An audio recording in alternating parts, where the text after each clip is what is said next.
With that, Jesse,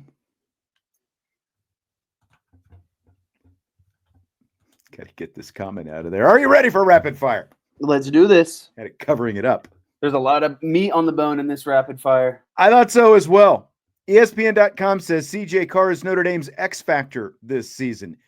Is there any other answer for the Yes, but it's not as strong as CJ Carr. I'll play a little bit of devil's advocate here. Okay.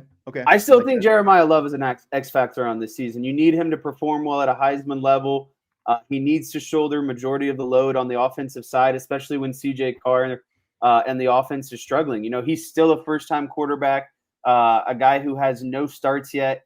Jeremiah Love needs to be there to take the pressure off of CJ Carr when he's having a bad game, when he needs to slow the game down. Jeremiah Love still needs to be there on the offensive side of the ball. You know, it's still going to be – we know Marcus Freeman. He likes to run the ball. He likes to control tempo and clock. He doesn't like to force, errors basically. So I think that is a lot of that load is going to be on Jeremiah Love and Jadarian Price, but more so Jeremiah Love. So that would be my first X factor. And then my second X factor is going to be Chris Ash at the end of the day. He has a large role to fill. We know Al Golden was a great defensive coordinator, and we just don't know how the defense needs to be. If Notre Dame wants to make this run again, needs to play at least at the same level. Exactly. And so none of that is given at the end of the day or guaranteed. We don't know that transition from Al Golden to Chris Ash is going to be perfect, and the defense is going to be, at the same level or maybe even better than what they were last year. So my other X factors are Jeremiah Love, just because he's a Heisman contender, and Chris Ash because he's replacing a really good defensive coordinator. And they leaned on their defense a lot last year. The defense was able to really help them out of some tough situations, especially in the playoffs. So, I know they struggled against Ohio State, but they were dominant against IU, Georgia, and in the second half against or majority of the game against Penn State. They did enough in that Penn State game to win. Obviously, they got the turnover late in the game. Yeah, Chris Ash would be my answer. Because of all the things that this is a question. You can't just assume that because you've got a bunch of great players and you're changing coordinators now that you're just going to drop in and everything is just going to be the same. There are we already saw during the spring, he kept saying this is the Notre Dame defense I'm running, but when you would talk to different players and some of the assistant coaches during the spring, they would say, well, we're learning a new system, so which is it? Are you running the Notre Dame defense or are you learning a new system? We know they're going to play a little bit more zone. We know that there are going to be some differences, in the splits of the defensive ends, so like they say, subtle tweaks, but at the same time, you've got a different guy calling the shots and his mindset is not going to be the same as the guy who just left. So I think that is a huge X factor for Notre Dame this season. Justin says, why does the media assume CJ is the starter? Minchie had a good Jersey game. Okay, but CJ is going to be the starter. So,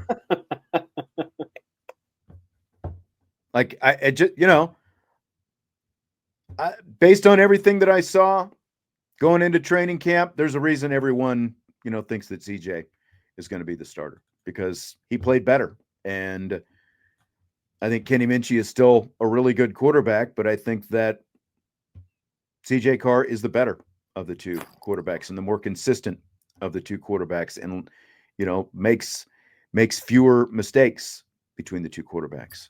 So, I think that's the way it's going to end up going.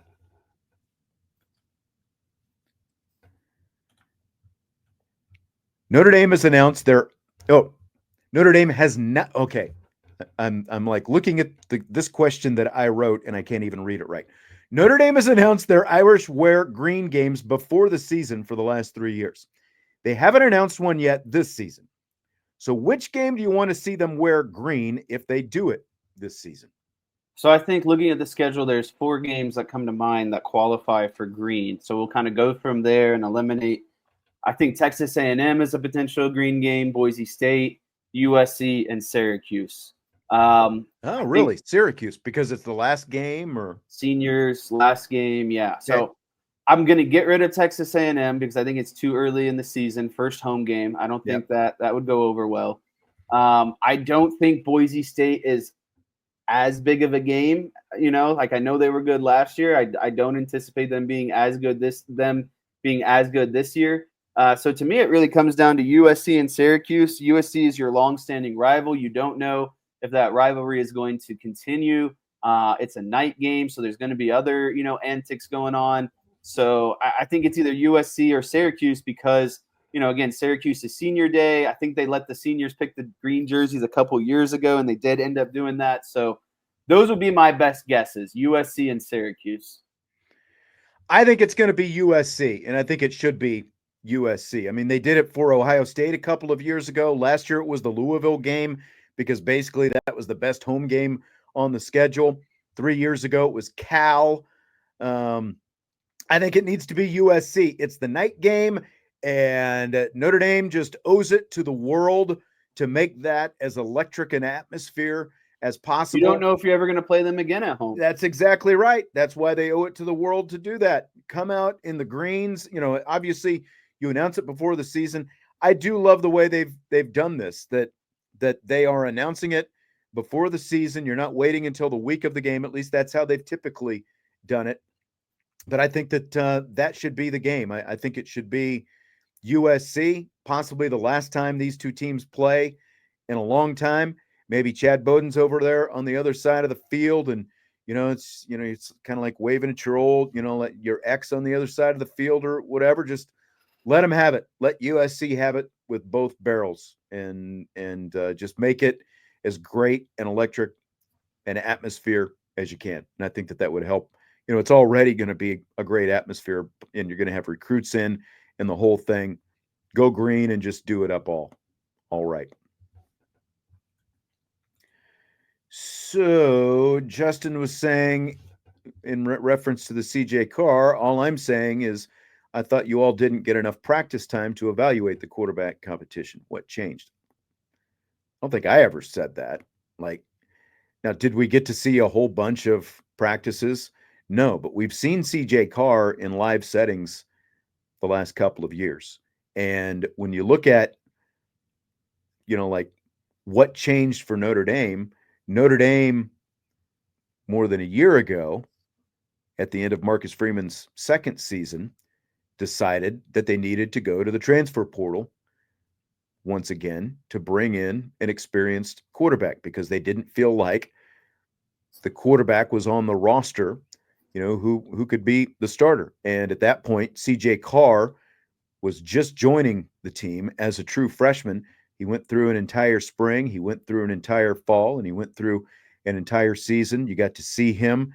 You got to, from a quarterback coach standpoint, from an offensive coordinator standpoint, kind of what makes this guy tick, the kind of throws he can make. He went through an entire second spring, and I think that the difference in why you didn't bring in a transfer portal quarterback for a third straight year is because you had the guy on the roster, the guy who everybody is high on. And that's,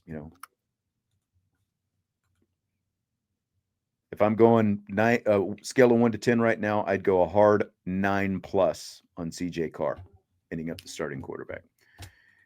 Beefeater with a follow-up, over under on how many games Minchie comes into the game in relief of Carr. Now the question is, what do you consider relief? If Carr is the starter and Minchie has a Buckner-like package, he has some kind of package quarterback, do you consider that part of what you're talking about? Or are you talking about blowout? Kenny, oh, okay.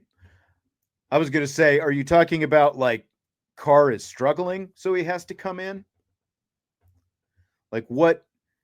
In what way?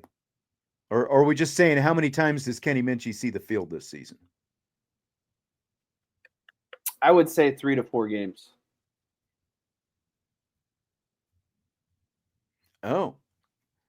So Beefeater is saying Carr is bleeping the bed.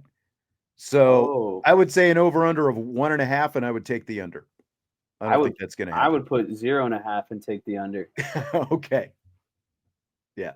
I think he's got to take his lumps. You know, he's gonna it's not going to be perfect year one. Yeah, As a and I'm starting not saying he's quarterback. going to just come up and he's going to light it up from start to finish and all that kind of stuff. But I think he is going to be a very, because again, like I don't think they're just going to pull the plug on CJ Carr. right. I think it would take a lot for that to happen. Look, He'd have to have like 3 interception games. do you remember Drew Pine? Do you remember Drew Pine throwing the ball into the ground and overthrowing everybody and locking in on only Michael Mayer and all that? Like, do you remember that? Do you think that CJ Carr is going to be worse than Drew Pine? Because I don't. I think and when Drew Pine wrote it out. They never went to Steve Angeli, did they? No. I think if things go bad, you got one Jeremiah Love in the backfield to kind of, de-escalate some situations. Yeah, they're not gonna give him a quick hook. Yeah, like you would, kill his confidence and all those different things. Well, Beefeater says there was no option behind Pine. There was still Steve Angeli. He was still on scholarship. He won the Sun Bowl at the end of the season, and everyone said he should have been the starting quarterback. Not everyone, but a lot of people said he should have been the starting quarterback as a result. I mean, there was a guy back there who had no more experience than what Drew Pine had going into that season. Yeah, I mean, he was still. I get what you're saying. Amount of experience as Drew I get what Pine. you're saying, Beefeater, but I don't like. They're not going to yank CJ Carr the first time he struggles a little bit. This isn't going to be like Brian Kelly. Yeah, exactly. Over under 4.5 uniform combinations Notre Dame will wear this season. Kind of going back to the green uniform question. Does this include bowl games? Sure. Now, we're not including names on the back of the jerseys, though, as like a different uniform. Okay. That clarifies. Okay. Like actual top-bottom combinations. I'm going to take the under just because they don't have the Shamrock Series this year. If they added the Shamrock Series, I think that would get me. But last year you had Shamrock Series, you had your home, your away, your greens, and the all whites. So that's 5. I think we'll do all of those. But you had other combinations last year. Don't forget they had the regular ones, like you said. They had the Shamrock. They had all white. They had green, white with gold. I forgot about that. So that is actually. So let me see here. They had regular, which would be blue and gold, like for home. But they also had white with gold because you're on the road. So that's 2. Then you had green with white. That's 3. You had blue and white. That's 4. And then you had all white. That's 5. And then the Shamrock Series was 6. So do you want to change? I guess the question is going to be, are they going to go like a blue and white combination like they did last year against Georgia Tech? Still sticking with 4. I think you'll have green, all white, your home, and your away. I think so too. I think it's 4 tops because, again, you have no Shamrock Series, and I don't think they do the blue and white again. But we're also assuming that they do some kind of green at least once this year. Would you ever want to see them for a road game do a white top and green bottoms? No. I don't think I'm all about accenting the green. If you want to add some green accent, sure. But that's where I'm at. Brian, you're killing me, man. You're killing me. He wasn't terrible at the end of the day. Stop the Pine hate. He wasn't terrible. Early on, he was horrible. You can't get around that. You just simply can't get around that. Yeah, but he was very bad a early tight on. Situation early. He got better, but I think it's more credit to Tommy Rees and what they were able to get out of Drew Pine that season. Because, I mean, look at where Pine's career has gone since then. He's on his 3rd different school, and he's only started a handful of games at the previous 2. I mean, Steve Angeli didn't learn. He was serviceable by the end of the season. He got better. If you were starting a team today, who would you pick to be your starting quarterback? Steve Angeli or Drew Pine? I'd go Angeli. Okay. How about you? Unfortunately, I'd say Angeli, but I would be leading a MAC program. Fair enough. Josh wants to know who we think will be the second string corner behind Christian Gray at field. I think that this is an interesting one. Like, could it be Carson Hobbs? Could it end up being Dallas Golden potentially? Could it be Cree Thomas in the mix? And like, you've got a lot of young talent that's going to be fighting for it. I think that right now I might slide my chips toward Hobbs being the guy. I don't know. I think it's either Hobbs or Golden. It's going to be someone young, I'll tell you that. Yeah, I mean, Golden's the most intriguing one, because of all the hype coming in with him, and can he, is he going to play two positions and all that kind of stuff? But I think that he's going to have a really good opportunity, once he gets into camp. And Craig says Hobbs would be his guess. That's kind of like I said, that's the direction I'm leaning right now, at least going into camp. But we haven't seen any of them out there at camp yet. One more thought on the uniforms, because this black jersey thing, has popped up the last couple of years. Scale of 1 to 10. What do you think are the chances they ever wear black jerseys? 0. I'm with you. Notre Dame is a traditional program. They're always going to wear some variation of navy, gold, or green and white. I agree. It's just nothing about Notre Dame. Nothing about Notre Dame and their brand and their national outreach says black. Like, it's just, there's just too much. Notre Dame is too much of a traditional program to wear black. So it's 0. And the fact that it was ever a thing and people swore that they were going to wear black was the biggest waste of time ever. I know. What a waste of energy. That was almost as useless as the whole "it's too hot in Texas," hand wringing. Justin wants to know, would Hobbs ever replace Gray if he's struggling? If they feel confident enough in him, I think so. But I also don't think that Gray will struggle to that extent. I think Gray was good last year and he'll be even better this year. So, but again, like, if they feel like whoever is behind, I think that if they're confident enough that they would put that guy out there on the field.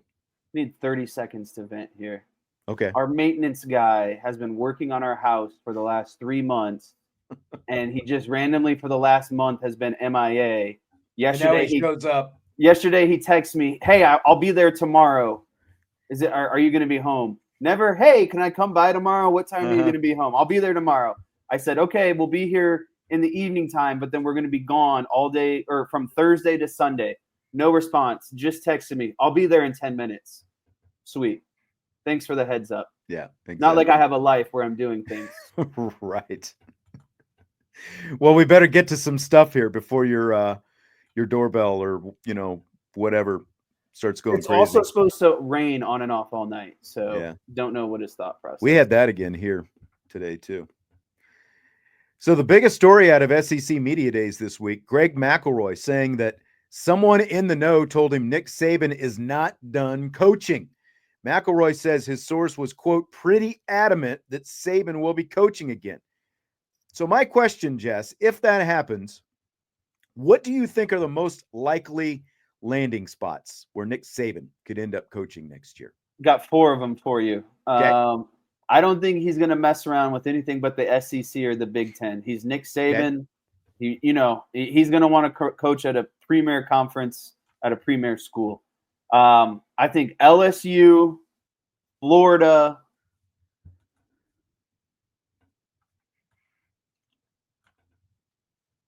and USC are his top landing spots. LSU, Florida, USC. Yep. Okay. LSU is at the top of my list. Like we've talked about. He's been buyouts. there before. If Yeah. Brian Kelly struggles, it's an easy, rekindling. That is like, you talk about buyouts and the willingness to come Boosters up with money would for have that buyouts. the next day. Yeah, if they knew they could get Nick Saban, they would line up and they would just be standing there with their bank accounts. ATM, baby. Yeah, that's right. That's right. Crank it out. Print it out. That's exactly it. So LSU would be at the top of the list. And, like I saw Brian Kelly was actually asked about Saban this week, and he was commenting on it, which was interesting. I think Florida State and Oklahoma could be potential spots as well. I don't think there's enough for him to chew on at Florida State. I mean, you've still got a great talent pool down there, in terms of recruiting base, and you get a guy like Nick Saban that would draw transfers. That's why I went Florida. Yeah, and I think that Florida's on my list as well. I think that, Florida State, you do have a coach, I think, who's on the hot seat, and Venables could very well end up being on the hot seat. And again, like that's a place where he could win, and you're in the SEC now, so I think Oklahoma would be there. I have USC a little bit lower, but I do think that USC could be a potential spot as well. A dark horse is Texas Tech for me. Ooh. Now, it's obviously not a traditional, kind of what you said. It's a little bit, it's obviously not SEC, but Texas Tech, with all the money that they're throwing into NIL, that they've been, like these last couple of years, they are sinking a ton of money in there. They've got a coach in Joey McGuire who's basically been okay. He's got a couple of 8-win seasons and another 7-win season. They're recruiting at a high level too down there. They're recruiting better because, remember, again, that's who Notre Dame wanted, the Texas Tech guy. Yep, for general manager. That's right. So I think Tech is a little bit of a dark horse in this whole thing, but I would definitely put LSU at the top of the list, just like you. You think he would deal with the NIL and portal more so than he would go back to the NFL, right? See, and I still think the NFL would not be for him. I think that the difference now, because I think he just wanted to see how the landscape would change. He didn't want to be a part of it. He wanted to see the dust settle a little bit. Yeah, and like how much his attitude has changed on the transfer portal and NIL, because I do think that those were huge factors in him getting out of coaching. But, again, remember, like the guy's 73 now. So if he comes back next year, he's 74. Like he and Belichick are both around the same age. So he's not getting younger. But I think the difference now is with all these schools hiring the general managers to take care of so much of that stuff that maybe, I don't know exactly, like Alabama's always had like just a ton of support cast, but like that's something that he wouldn't have to deal with. You've got a GM to handle that stuff for you. So I feel like it's at least changed enough in the last, year and a half or, almost 2 years since he's been out, but maybe that helps it out. Yep. Justin's thinking along the same lines. I think that, that having that GM changes things quite a bit. So it'd be really interesting, but I think LSU, like if they're 9-3, 8-4 again, I think that they're going to, if they're 7-5, you might as well just book it. Yeah. 7-5. There's no chance BK stays. Let's talk about the All-Star game. Oh, you want to, do you like, I don't know. Like, do you want to talk a little NFL quarterbacks first? I got time. I don't know how much time you got. I don't care about him. I don't know when your maintenance guy is going to show up. So according to a survey of NFL executives, coaches, and scouts, here are the NFL's top 10 quarterbacks. Again, this is compiled data, votes from NFL executives, NFL coaches, and NFL scouts. Patrick Mahomes, number 1. Josh Allen, number 2. Joe Burrow, number 3. Number 4, Lamar Jackson. Number 5, Jaden Daniels from Washington. Matthew Stafford, 6. Justin Herbert, 7. Jared Goff, 8. Jalen Hurts, 9. Baker Mayfield comes in at number 10. Do you have any issues with that order? I got 4 issues with that order. Ooh, okay. Jaden Daniels shouldn't even be in this top 10. He was 1 year in the NFL. 1 year in the NFL. And that's what I don't know for sure that they're saying these were the, the top 10 guys last year, versus like these are the, you know what I'm saying? Like for last year, as opposed to these are just flat out the top 10 quarterbacks? But go ahead, because I would agree with that. I think Jaden Daniels is a bit high. He's not even in my top 10. I hate to have to do this, but Dak Prescott would belong in my top 10. See, and I think he gets left out because of the fact that he was injured last year, which goes back to, are we just talking about last year or are we talking about overall? Because the guy did just finish second in the MVP voting. Andrew brings up a good question. CJ Stroud, not as good last year. I'd have him as he in was over as a rookie. I'd have him in over Jaden Daniels, though. Would you? Yes, 100%. I mean, Jaden Daniels had a really good year last year, but I think 5 is way too strong. And I'm looking at, I'd probably have him, I think Justin Herbert is a good quarterback, but I would probably have him in over Justin Herbert. And again, you remember after the season, or after the Super Bowl, and we were talking about, and I think a lot of people were talking about, is Jalen Hurts a top 5 quarterback? And a lot of people wanted to say, he needed to be, well up there, second or third behind Patrick Mahomes or whatever, because he just won the Super Bowl. And, we were given our list, and some people, said our list was stupid. And, we'll talk more specifically about Jalen Hurts in a minute. Baker Mayfield, though, last year, if we're going off last year, I would put Baker Mayfield ahead of Jalen Hurts. So still. Here's what I'm going to say. I'm going to simplify things. To me, it's semantics what your actual order is, 1 through 10. I think as long as you have the group of 10, that's really all that matters. I would remove Jaden Daniels and Jalen Hurts from this list, and I would add Dak and CJ Stroud. I don't care what order you put them in, 1 through 10, but I think those are the 10 best quarterbacks in the league. You think that – okay, I'm sorry. Say that again. Of this 10, no particular order, just having the 10 best quarterbacks, I would get rid of Jaden Daniels, I'd get rid of Jalen Hurts, and I would add Dak Prescott and CJ Stroud. Okay. So I'd kick out Hurts and Daniels, add Stroud and Dak. However you rank them 1 through 10, I don't care, but I think both of them belong in the top 10. Yeah, Don wants to say that Dak is not top 10. We're probably not going to convince you. Don also says, how is Jalen Hurts number 9? I don't know, because I think he deserves to be around number 15 personally. Yeah. But he's not he can't really throw the ball. No. I mean, that is just a fact. And we'll talk about that specifically here in a second. And again, I agree with what you're saying.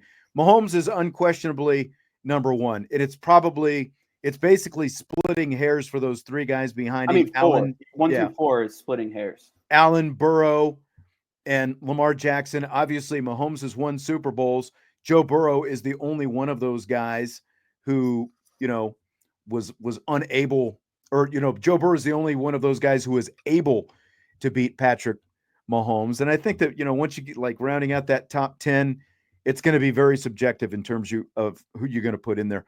I would actually probably put Jared Goff up around 5 or 6, as opposed to sitting down around 8 where he is right there. But I mean, I kind of question, again, you're splitting hairs, but you've got Lamar Jackson at number 4. And the dude threw for over 4,100 yards and 41 touchdowns with only 4 interceptions last season. And he ran for 900 yards. But Allen won the MVP, and he only won 1 more game than Lamar Jackson. And ultimately, neither one of them, did anything in terms of the playoffs. So I don't know. Okay, so now there is a lot of anti-Jalen Hurts stuff going on. There's talk even around Philadelphia that Hurts was just along for the ride in the Eagles Super Bowl win last year. And Eagles head coach Nick Sirianni called BS on that this week. So how many of the guys ranked ahead of Hurts on this list would have made the Eagles better last year? I think that Mahomes, Allen, Burrow, Jackson. I'd say all of them. Probably Jared Goff. Any of those guys with a legit passing threat, Like, look, the guy can run. Okay, but how many of his running touchdowns were because of the tush push? Right. You've got a Anyone great could get their offensive line, pushed. and you added a 2,000-yard rusher, a guy who probably should have been the MVP last year in Saquon Barkley. I mean, why were the Philadelphia Eagles head and shoulders better, like in terms of winning games last They year? had It was because of Saquon Saquon Barkley. Like, they had to grind out a lot of wins last year. They weren't putting a lot of teams away in spite of what a good defense they had. And a lot of that was because Hurts was holding him back because of his inability to pass any more consistently than he did. I would say you could almost say anyone on this list. Maybe no Jaden Daniels and no Baker Mayfield. But other than that, I think everyone else on that list would have taken the Eagles to a similar position. Someone said that Dak Prescott is an interception machine. He's got a 2.5 to 1 touchdown to interception ratio for his career. Well, they just want to regurgitate what the national media tells them about Dak Prescott. Right. Dak Prescott is 33-8 versus the NFC 8 and 18-1 versus the NFC East in his last 19 games. He dominates the NFC East. 2 years ago, in his fully healthy season, he had a 4 to 1 touchdown to interception ratio. And again, he was the runner-up for the MVP. And I guess I just don't understand how you can make strong proclamations about Jaden Daniels when he's played in the league for one year. Season. There have been so many guys. Robert Griffin III had a good year. And then look where I realize he had some injuries, but there have been so many flash in the pan guys come in and have 1 or 2 good years, and then they're done before 10 years is even up. Like, let's pump the brakes a little bit on Jaden Daniels and see if he can actually do it for a second year in a row. Like, they had the benefit of a pretty easy schedule last year. I would say Jordan Love is better than Jalen Hurts. Yeah, I think so as well. And that's someone we didn't even talk about for this top 10. Yeah, I would agree with that as well. Yeah, so there's, like you said, I think Hurts is around a top 15 quarterback, not a top 10 quarterback. All-Star game finished in a 6-all tie at the end of 9 innings last night. So they went to a home run swing-off. And thanks to 3 straight bombs from Kyle Schwarber, the NL finished with the win thanks to the swing-off tiebreaker. Do you buy or sell the home run derby tiebreaker like they had last night? Huge buy for me. And it's I don't know if you know this, but there was someone on this show maybe a month or 2 ago who said, MLB should just get rid of extra innings and have a home run derby swing off to end the game. Do you remember someone saying that on this show? I loved it. It's already been a long game. It's late on the East Coast. No one wants to stay up and watch extra innings. Find a way to end it. Everyone loves home runs. Everyone, I watched the home run derby the night before. It's action-packed. It gets to the point, and you get the fans out of there, and it's the All-Star game too. You don't want it's All-Star break. They're already doing extra by being at the game, and so there's just no reason to prolong that game 2, 3, 4 innings. Get it over with. Action-packed. I think there was no better way to end that game. I love it. I wish I would have still been up. I went to bed when it was 6-0, and from the time of the first pitch until the home run derby thing was over, 4 hours later. That is a long climb when you're starting the game after 8 p.m. Eastern time. I don't know how many people, were actually up watching that. But, I mean, it's really cool. It's, watched all the highlights this morning and, got the condensed version. I like it, because, like, going back to when the All-Star game was in Milwaukee 20-plus years ago and Bud Selig ultimately decided to put home field advantage in the World Series on the All-Star game, that, it was a tie that made him decide to do that, so he was trying to give teams incentive, and they finally wised up once Bud was gone, and they got rid of the home field advantage, and they figured out this is just an exhibition game. And an exhibit, like, the thing is, I think people like the home run derby better than they like the actual game. Like I think. Well, I didn't want to watch the game last night for personal boycott reasons, but I toughed it out and watched the game. Yeah. Toonsis says no one wants to watch extra innings. I love when the teams continue to play. Not an all-star game though, and like you go through as many pitchers as you can, during the game because you're trying to get guys in the game like Mizorowski got in the game. True. You don't want to wear out guys in an all-star game. Yeah, and there were even, there were people complaining, like, well, why wasn't Aaron Judge in the home run derby? Why wasn't Cal Raleigh in the home run derby? A lot of these guys leave the game before it's even over because of travel so they can get back and actually have a little bit of time off with their family and stuff like that during the All-Star break before they have to start playing again in a couple of days. So, I mean, like, if you don't enjoy watching Kyle Schwarber drop bombs, I don't know what you enjoy if you're a baseball fan. That's what I mean. Everyone loves the long ball. Yes, exactly. Joe asked what's been holding the Cowboys back when Dak was second place Probably the MVP. 40 piece that the defense gave up. I was going to say, have you watched him play defense at all in the last few years? Like, it's a major issue. And even last year, before he was hurt, they had no running game.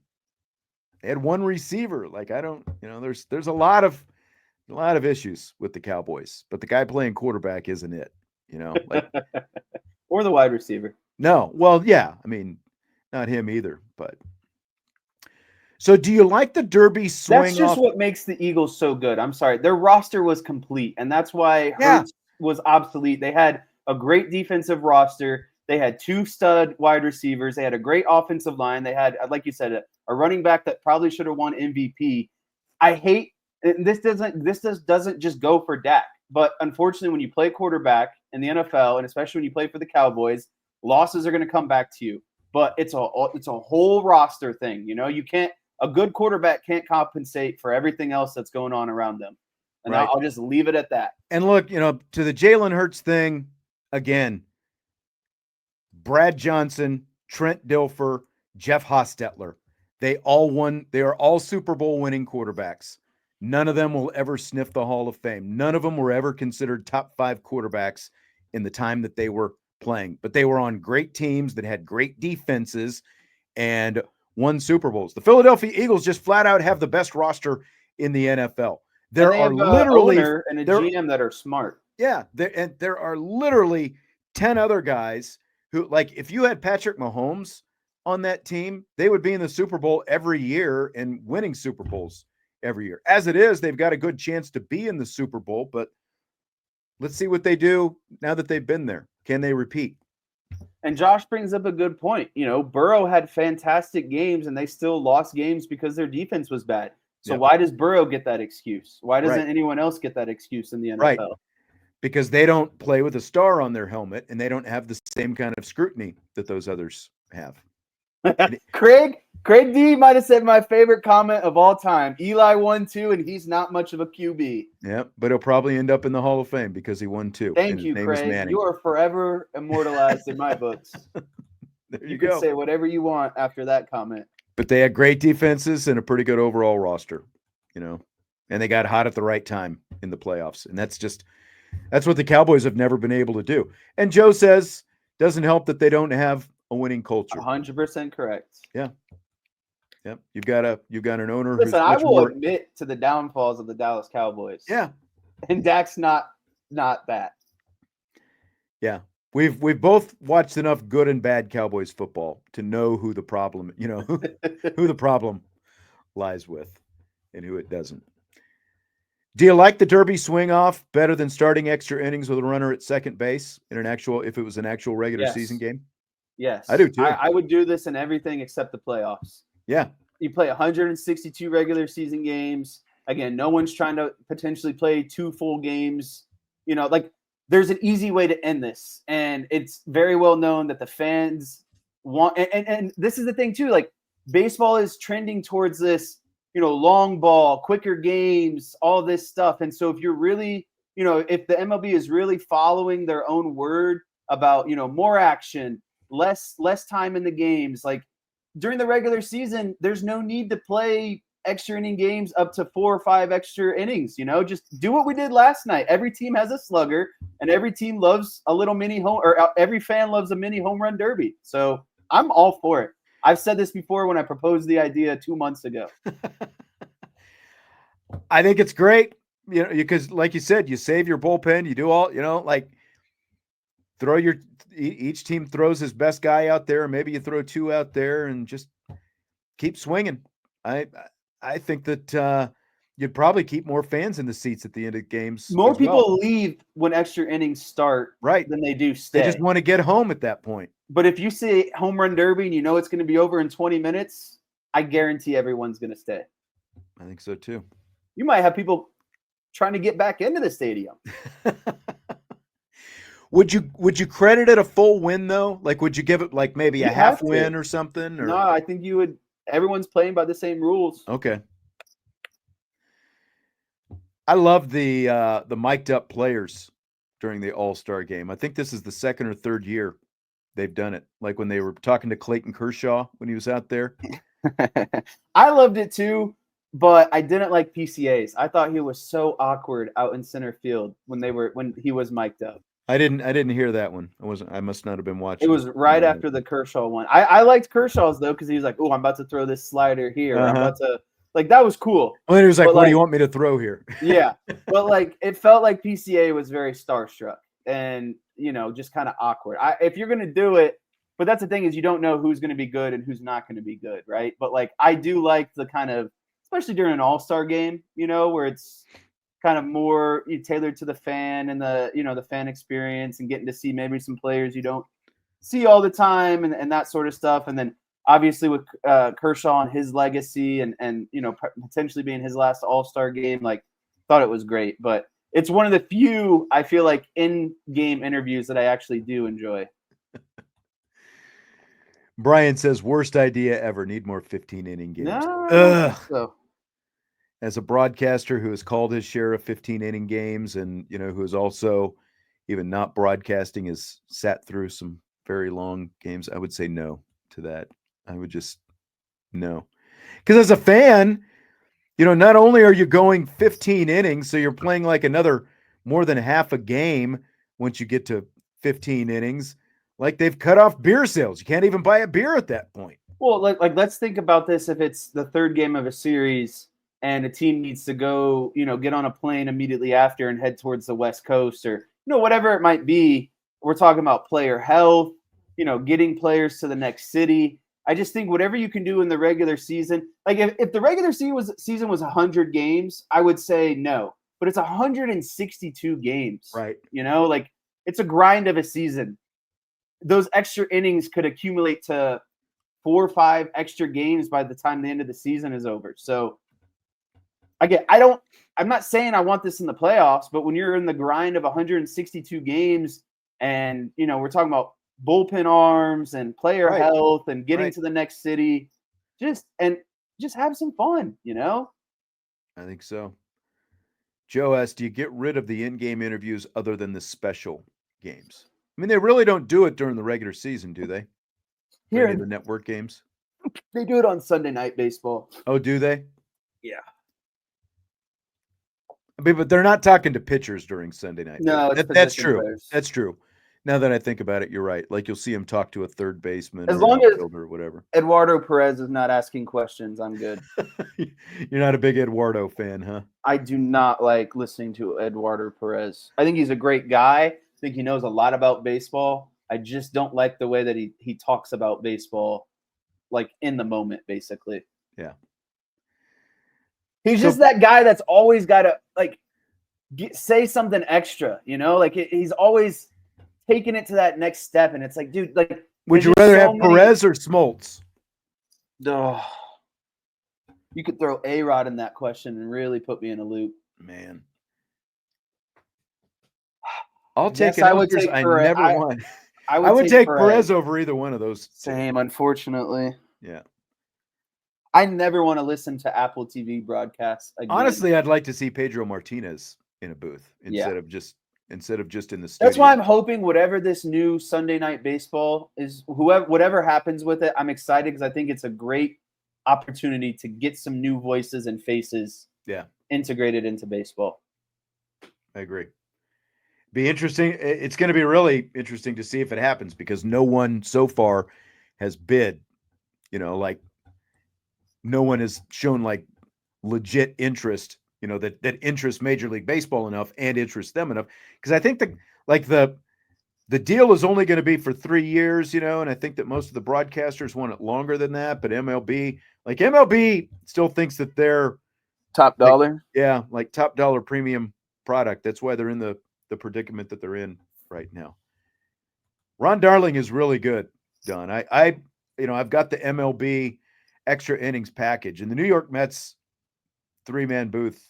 Gary Cohen as the play-by-play announcer, Ron Darling and Keith Hernandez is the best in baseball. Like I wish when the postseason rolled around, because like they'll put Darling in a playoff booth. I can't remember, like is it TBS maybe that he does it for? But the other two don't do any postseason. Like they should just make that Mets booth a playoff booth, and it would be perfect.